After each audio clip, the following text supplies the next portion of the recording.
I am Vasil Lomachenko. You're watching Dante's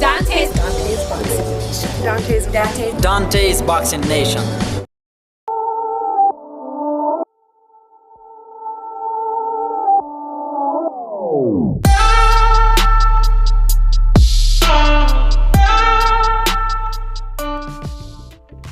Dante's Boxing Nation, what's going on, guys? So finally, Gennady Golovkin signs the contract and he signs with Dazn. We already knew it was coming, we just didn't know why it took so long, which is something I really want to talk about. But anyway, Gennady Golovkin, he signs with Dazn. He signs a 6-fight deal with Dazn, spanning 3 years. It's already been reported that Golovkin is not going to fight an elite fighter in his first fight back, because he's trying to land the Canelo fight in September, which he'll get paid $30 million.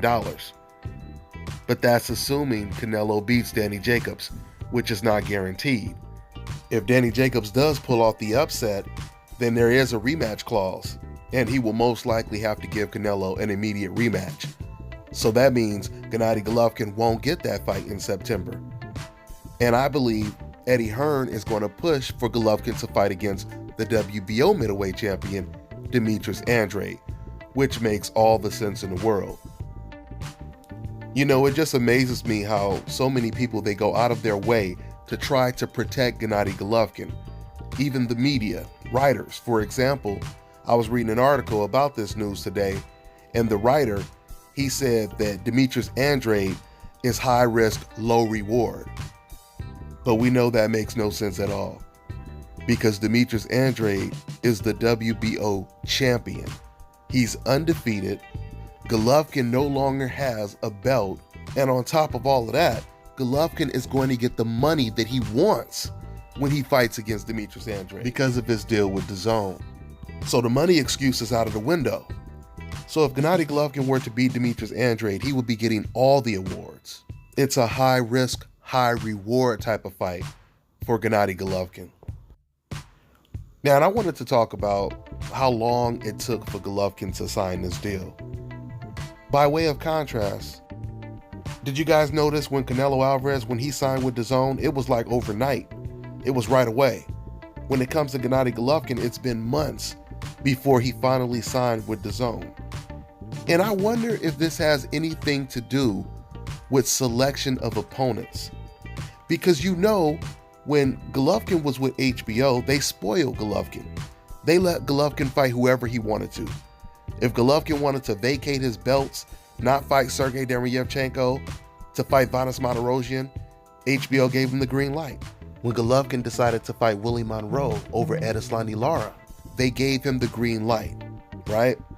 But now that he's signing with Dazn, and Dazn is offering Golovkin so much money, the natural inclination would be Dazn is going to push for Golovkin to face tough competition. They're not going to just let him fight against tomato cans and give him $30 million, $10 million a fight, or whatever the case may be. So I wonder if this is the reason why it took so long for Golovkin to sign this contract. Because they may have told him, look, we're going to guarantee you that third fight with Canelo Alvarez, but you're going to have to fight Demetrius Andrade too. And we know if Golovkin was with HBO or still with HBO, he would have never fought the likes of a Demetrius Andrade, a Jermall Charlo. Jermall Charlo had been Golovkin's mandatory for a very long time, and he had no interest in facing Jermall Charlo. But I believe the rules have changed now. Now Gennady Golovkin is going to have to fight tough competition. At least that's what I believe. I mean, we really don't know what's in this contract. For all we know, Gennady Golovkin, he could have negotiated that he gets to fight whoever the hell he wants to fight if he's going to sign this contract. And listen, guys, once again, to all the fans that say, oh man, he would beat Charlo, he would beat Demetrius Andrade, they're not on his level. It means nothing if you guys are saying it, but Gennady Golovkin is not saying it. Once again, that's no different than some dude being at the club with his girlfriend. And this girlfriend is telling all these dudes in the club her man would beat their ass.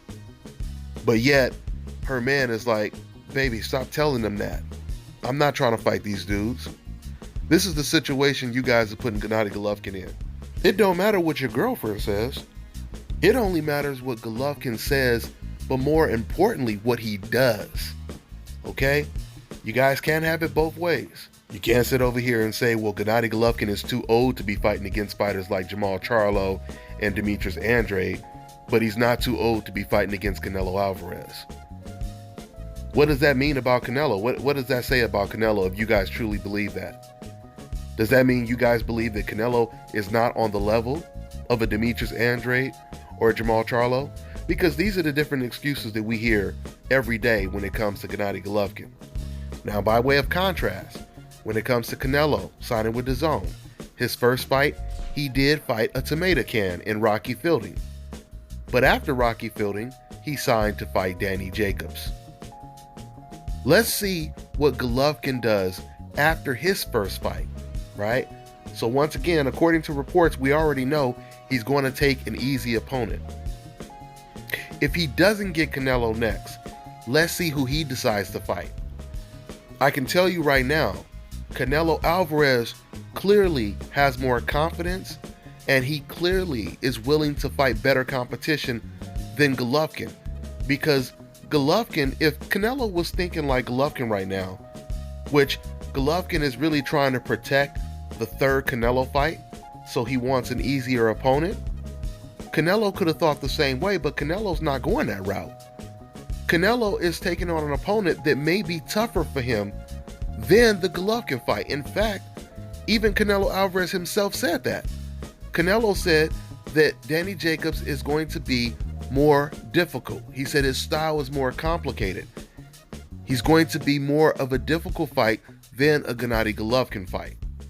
Now, since Canelo and Gennady Golovkin fans, since they don't like to hear Canelo say some fighter on the coincidental list is better or more of a difficult challenge than Gennady Golovkin, since they don't like to hear that, some of the fans, they said, oh, he's just saying that just to promote the fight. Of course he's going to say that. But we know that's not true. Because if that were the case, that Canelo was just saying anything to promote the fight, he would have said that about Rocky Fielding. He would have said that about Gennady Golovkin. He would have said that about Julio Cesar Chavez Jr., Liam Smith. But he's only said this about Danny Jacobs. So once again, Canelo is willing to take a fight that can jeopardize a third fight with him and Gennady Golovkin, but Golovkin is not willing to do the same thing.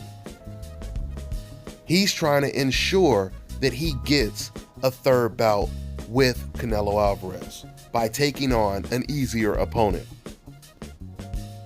But even if things play out the way Golovkin expects them to play out or wants them to play out, like Canelo, if he beats Danny Jacobs and Golovkin does get that third fight, he still has 4 more fights left on this Dazn deal. So who is he going to fight after that? I can tell you right now, it would be so disappointing, and it would make Gennady Golovkin look so bad if he reverted back to the Vanes Monterosians, the Dominic Wades, a David Lemieux rematch, or something like that after he gets what he wants by fighting Canelo a third time. There are a couple of good opponents that Gennady Golovkin could actually choose to fight next. Matter of fact, speaking of that, the talks are he's going to return the same month Joshua fights against Big Baby Miller, which that would be a great month of boxing, especially for DAZN. If you get a Golovkin fight and the Joshua versus Miller fight all in the same month, that would be a good look. But with that being said, there are a lot of opponents out there for Golovkin. The question is he willing to fight them? Does he feel they're too much of a threat? I mean, Gennady Golovkin, he wanted to fight against Ryota Murata. Golovkin, he was trying to duck Charlo because he was ordered to fight Charlo. He was ordered, and once again, this goes back to my analogy, the dude in the club with the girlfriend. You got the WBC who ordered Golovkin to fight Charlo, and Golovkin turned it down. He turned it down when he was ordered to fight against Charlo. So like I said, it doesn't matter what Golovkin's fans say. Only person we're listening to and watching is Gennady Golovkin. We're watching his actions, because actions definitely speak louder than words. So once again, let's look at some of these opponents that Golovkin could possibly take on if he's willing to get in the ring with them. Like I said before, he wanted to fight Murata. But then Murata, he got beat by Rob Brandt, and that really messed up all of Gennady Golovkin's plans. So now, Golovkin, he has Rob Brandt as an option. He has Sergey Derevyevchenko as an option. We know he ain't going to fight Sergey Derevyevchenko. Remember, Gennady Golovkin actually gave up one of his belts not to fight Sergey Derevyevchenko. In Golovkin's dream, what he had been telling the public for the longest, his goal was to be a unified champion at the middleweight division. But all of a sudden, when he gets a tough mandatory, he just vacates the belt. So Sergey option is probably out.